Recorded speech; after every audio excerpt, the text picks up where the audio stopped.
Abordaremos ahora los productos y armaduras de acero para el hormigón, un material complementario de un producto de carácter cerámico y frágil, por lo menos en su concepción convencional, que requiere de acero para comportarse como el fantástico material estructural que es. Empezaremos siguiendo la misma pauta que con otros materiales, con las definiciones. Para eso nos serviremos de este mapa conceptual, dado que hay cierta complejidad en las relaciones entre los distintos productos y armaduras. Los productos de acero pueden ser rollos y barras corrugadas, luego lo veremos en detalle. Y estos productos de acero son objeto de procesos industriales o de un proceso llamado clásicamente ferralla.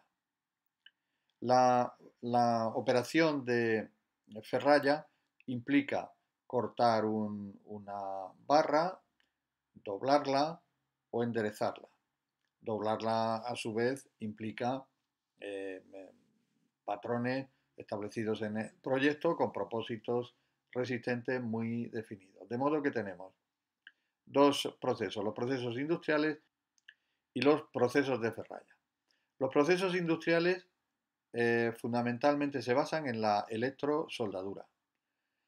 En los procesos industriales tienen como resultado las armaduras normalizadas, que son de dos tipos fundamentalmente: las mallas electrosoldadas y las celosías, de las que veremos luego con detalle imágenes. Dos productos industriales, pues. Antes de proseguir, nos venimos al proceso de ferralla. El proceso de ferralla tiene como resultado las armaduras elaboradas. Es decir, una armadura que ha sufrido doblado, corte o enderezado la denominamos armadura elaborada, tipo barra con anclaje en patilla o cercos, lo que llamamos también tradicionalmente estribos en la construcción. Las armaduras elaboradas son objeto del proceso que llamamos armado. Por ejemplo, atar las piezas para constituir piezas más complejas, o bien soldadura no resistente para igualmente fijar las piezas conforme a patrones que establece el proyecto. El resultado del armado se denomina ferralla armada. Ahora veremos imágenes. Pues bien, la ferralla armada y las armaduras elaboradas y las armaduras normalizadas son objeto de montaje. Montaje sobre su posición definitiva. Y el resultado de esa combinación de armaduras normalizadas, armaduras elaboradas y ferrallas armadas combinadas en el montaje es lo que denominamos armadura pasiva, que ya es la armadura dispuesta sobre los encofrados esperando que llegue el hormigón a envolverlas. Por tanto, productos de acero, barras rectas o rollos hemos dicho. Pues bien, aquí las tenemos. Aquí tenemos rollos, aquí tenemos barras rectas. Estos rollos son de alambre. El alambre es un producto de acero que, a despecho de cómo se presenten en barras o en rollos, pues son los alambres de acero corrugado o grafilado soldable y alambres lisos de acero soldable. Queda claro pues que los productos es tal y como nos llegan de las acerías y laminadoras el acero para su utilización en construcción. Armadura normalizada, como hemos visto, es resultado de un proceso industrial y aquí tenemos los dos tipos básicos, que son la malla electrosoldada, la malla y la armadura básica, compuesta por alambres corrugados, electrosoldables, alambres lisos que se pueden utilizar en los elementos de enlace y igualmente pueden ir compuestas también con barras corrugadas. Todas ellas electrosoldadas y por tanto se ofrecen al sector ya con el aspecto que se ve en las fotografías. Con esto se facilitan mucho los procesos como es natural. Armadura Armadura elaborada. La armadura elaborada, como hemos comentado en el mapa conceptual, es el resultado de actuar sobre un producto de acero cortando, doblando, de tal forma que modifiquen su forma, de modo que si tenemos una barra procedente de una laminadora que tiene 12 metros de longitud, en cuanto la cortamos el resultado es una armadura elaborada. Si además de cortarla procedemos a su doblado, tanto en forma de patilla como en forma de cerco, etcétera, estamos obteniendo armaduras elaboradas. Ferralla armada. Ferralla armada es resultado del proceso de armado. El proceso de armado consiste en ordenar las armaduras elaboradas para constituir, como se ve en la fotografía, constituir estas piezas que dan una respuesta estructural definida en el proyecto. Ya se ve que es resultado de componer armaduras elaboradas. Aquí se ve una armadura en patilla, aquí se ve un cerco, etc. Y finalmente las armaduras pasivas para el hormigón armado, que se definen como el resultado del montar, es decir, del proceso de montaje, en el correspondiente molde o encofrado, las armaduras normalizadas, las armaduras elaboradas o las ferrallas armadas, tal y como hemos comentado previamente. Enfatizamos ahora aquí el carácter de pasivas, puesto que las armaduras pasivas están constituidas por barras de acero que sufren tensiones cuando la pieza entra en servicio. Al contrario que ocurre en el pretensado, cuyas armaduras, o cuyas armaduras sufren tensiones antes de entrar en servicio, ya sea como armaduras pretesas o postesas. De modo que aquí tenemos la definición de los tres procesos aludidos: el proceso de ferralla, que transforma el producto de acero en armaduras elaboradas; el proceso de armado, que convierte las armaduras elaboradas en ferralla armada; y finalmente el montaje, que convierte la ferralla armada con la contribución de armaduras normalizadas en armadura pasiva, es decir, armadura dispuesta para recibir el hormigón. Una breve historia del, una breve historia del acero. Naturalmente breve, porque no es el lugar para extenderse en la historia de un material muy importante, pero que no cubre solo los productos de acero soldable para el hormigón. Eh, por eso nos referimos a la historia reciente y no vamos al acero de Damasco, pongamos por caso, es decir, a aquellos aceros que tenían combinaciones resultado muchas veces de la acción de la serendipia, es decir, del encuentro casual de aleaciones que tenían unas enormes prestaciones. Lo fundamental es que la relación entre hierro, fundición y acero se aclara en el siglo XVIII y se convierte en un proceso industrial en el XIX con los hornos Bessemer, Thomas y Martin. Con ellos se está ya en condiciones de que el arrabio, el producto del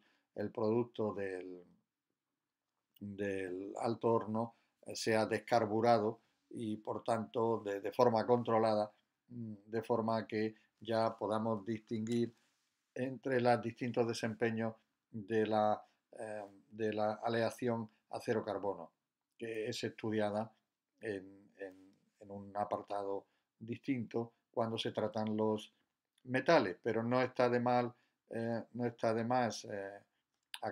digamos, recordar que hasta el 2% de carbono en aleación con el hierro tendríamos las fundiciones, perdón, hasta el 2% tendríamos los aceros y a partir del 2% las fundiciones. En, en los extremos de, de este segmento tendríamos el hierro como metal puro.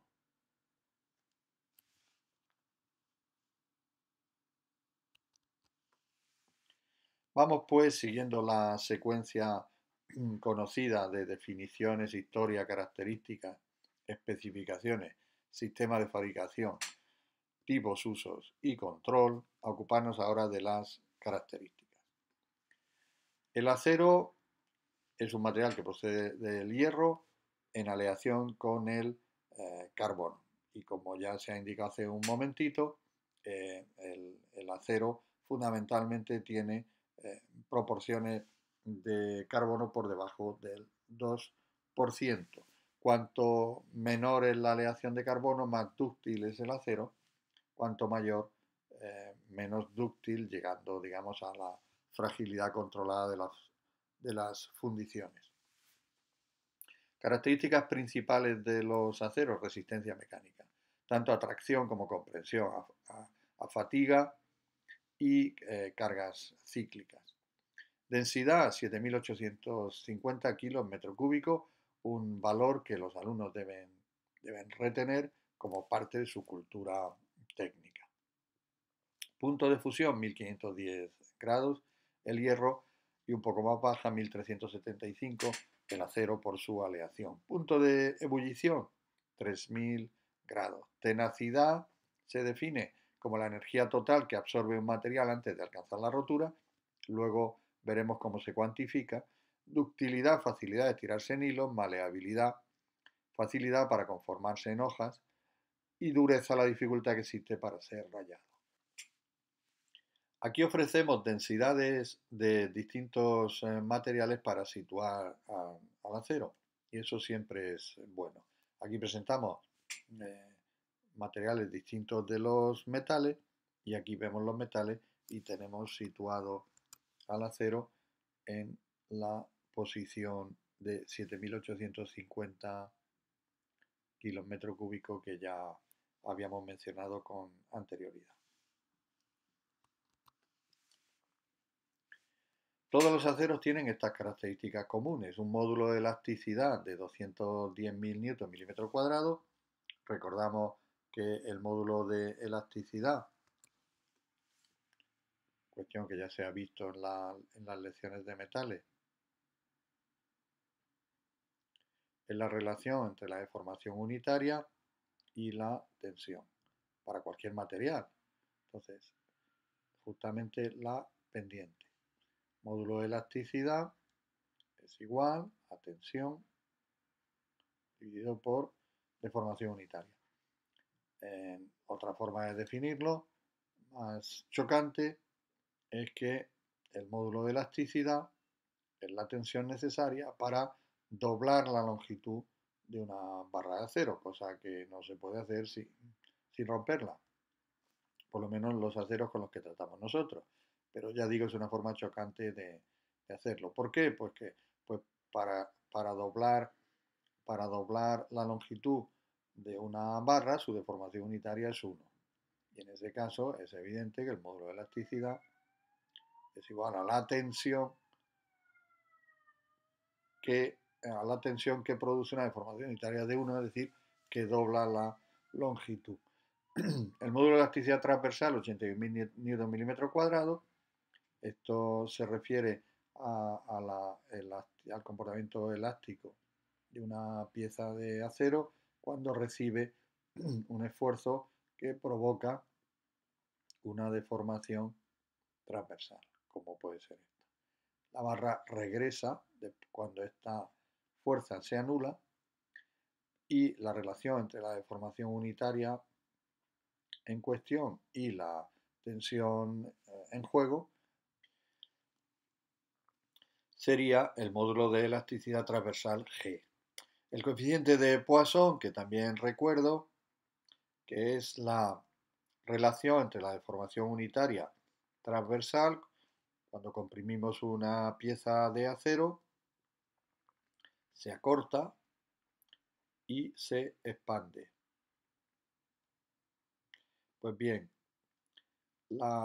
aquí hay una deformación unitaria transversal y aquí hay una deformación unitaria longitudinal. La relación entre ambos, la transversal es habitualmente menor, longitudinal, esto es el módulo de Poisson mu, y que en el caso del acero es 0,3. Coeficiente de dilatación térmica 1,2 por 10 a la menos 5, muy parecido al del hormigón, lo cual explica el buen comportamiento mutuo ante los cambios de temperatura. La densidad ya la hemos mencionado. Veamos las características mecánicas porque son las que más interés tienen cuando hablamos de productos de acero soldable para armar el hormigón. Bueno, pues denominamos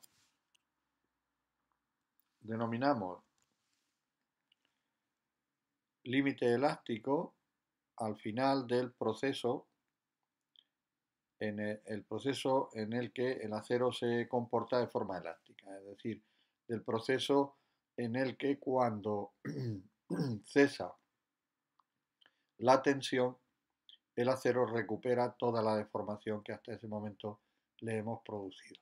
A partir de ese momento empieza una fase que la denominamos plástica, también la llamamos escalón de excedencia, en la que la tensión no sube significativamente, pero sí se mantiene, y sin embargo la deformación aumenta de una manera reconocible, visible.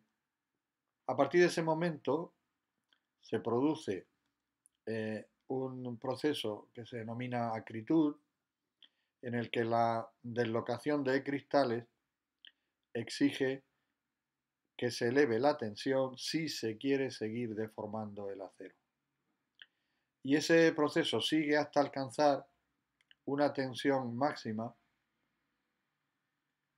o tensión que llamamos de rotura Fs, porque a partir de aquí ya la tensión no se incrementa, sino que llega hasta producirse la rotura del acero. Rotura que es brusca y caracterizada por el proceso de estricción, es decir, de la reducción de la sección del acero en la zona en que se va a producir la fractura. Pues bien, denominamos deformación máxima a la que se corresponde con la tensión máxima.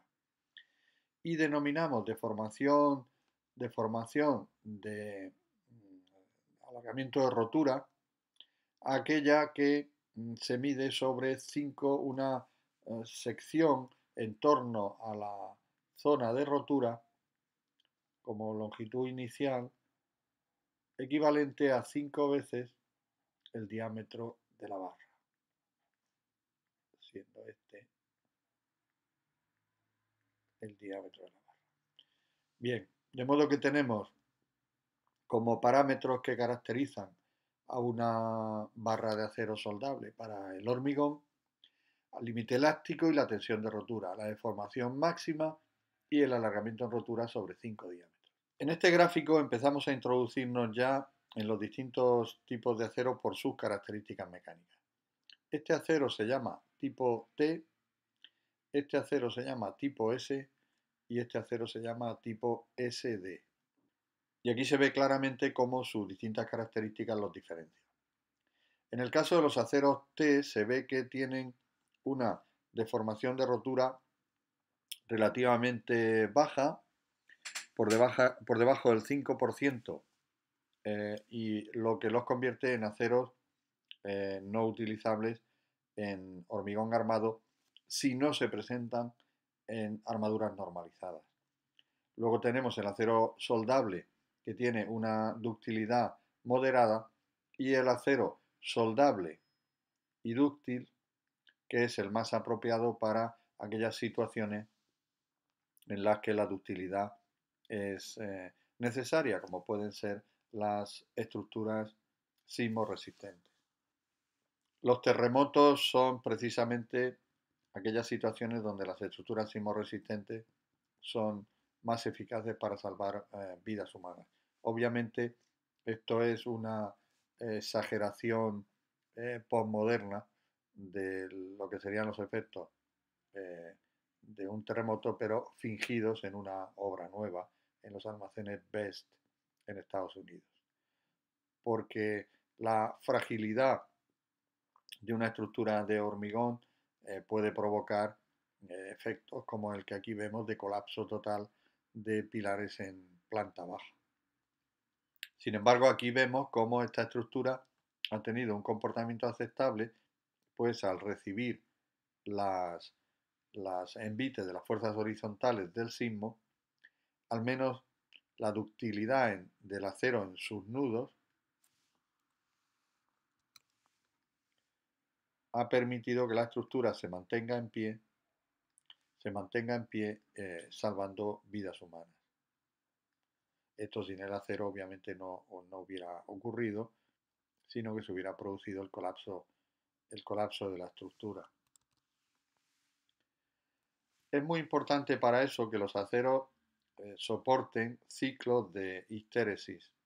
Un ciclo de histéresis es aquel en el que el acero es sometido a fuerzas de tracción y compresión alternativamente.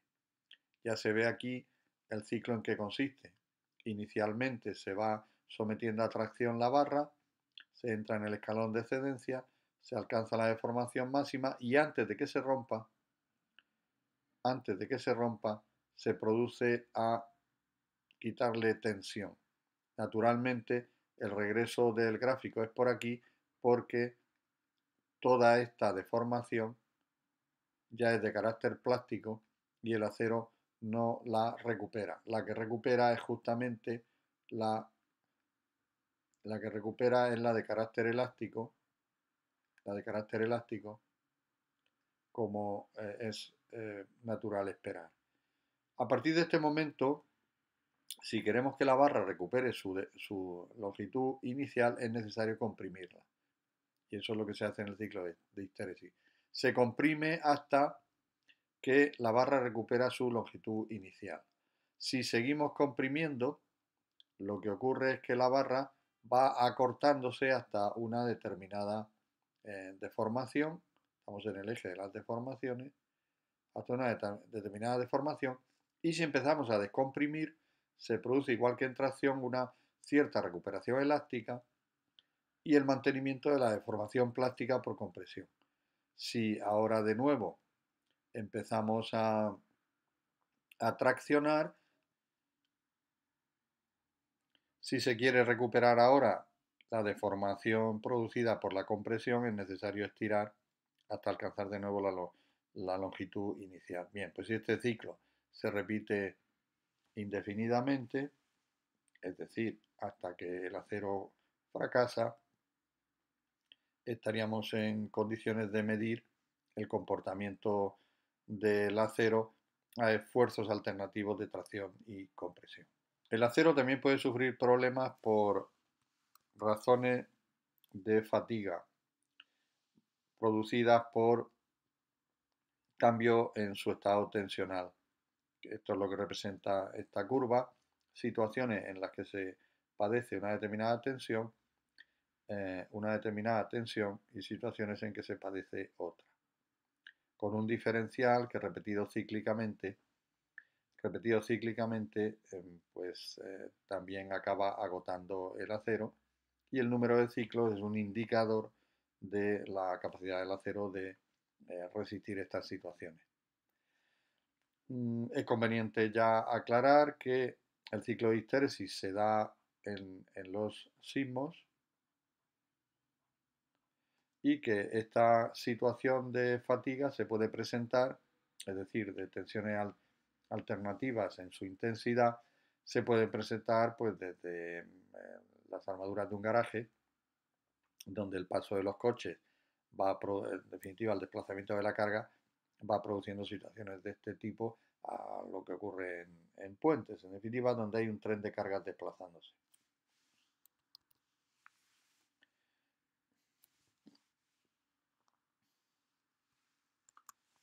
En esta fotografía se puede ver con claridad la situación a la que se ven sometidas las armaduras en un sismo. En esta situación queda patente cómo la sección de hormigón queda destruida por la acción alternativa de tracción y compresión, el ciclo de histéresis, que las armaduras sufren por efecto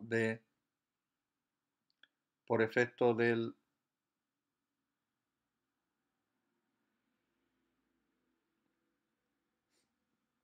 por efecto de la alternancia del sismo que provoca por la conjunción de la onda sísmica con la respuesta de la estructura, movimientos alternativos en un sentido y en el otro.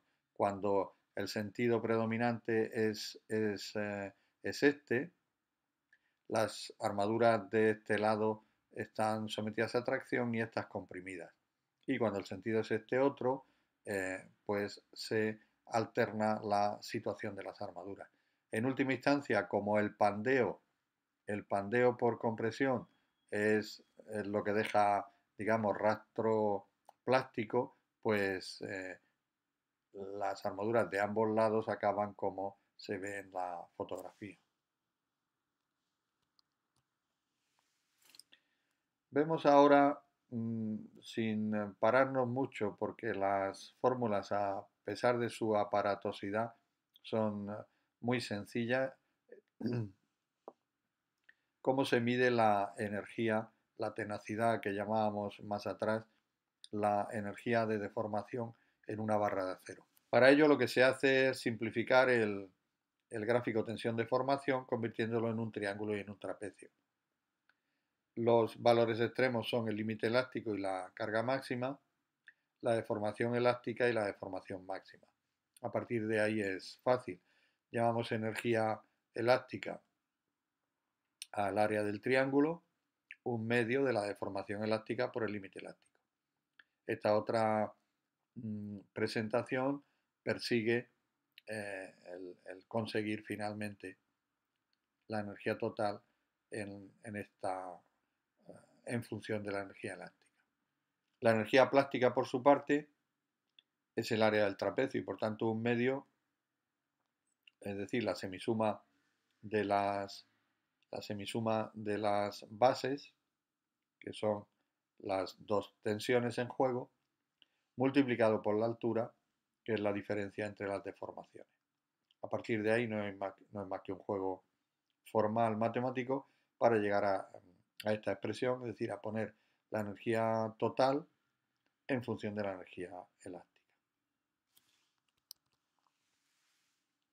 ¿Qué propósito tiene eso? Pues definir un llamado índice de ductilidad, que sería la relación entre la energía total y la energía elástica.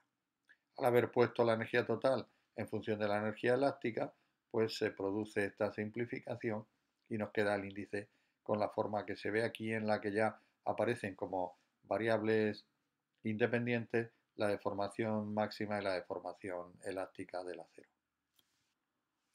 Una característica interesante de los metales en general y del acero en particular es la dureza. Como los distintos tipos de dureza se han visto en el capítulo de metales, nos limitamos aquí a presentar una comparación entre las distintas escalas de los distintos modos de medir la dureza en función del producto metálico del que se trate.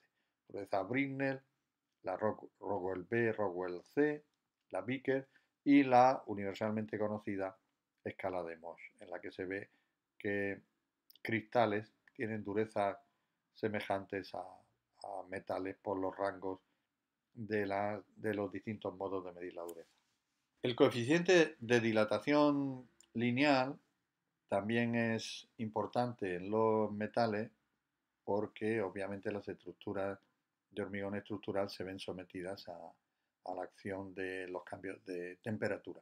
Su fórmula es un clásico y puede ser también expresada mediante el incremento de longitud que experimente una barra de acero cuando se ve sometida a un cambio de temperatura, que sería igual al coeficiente de dilatación térmica multiplicado por el cambio de temperatura y multiplicado por la longitud inicial.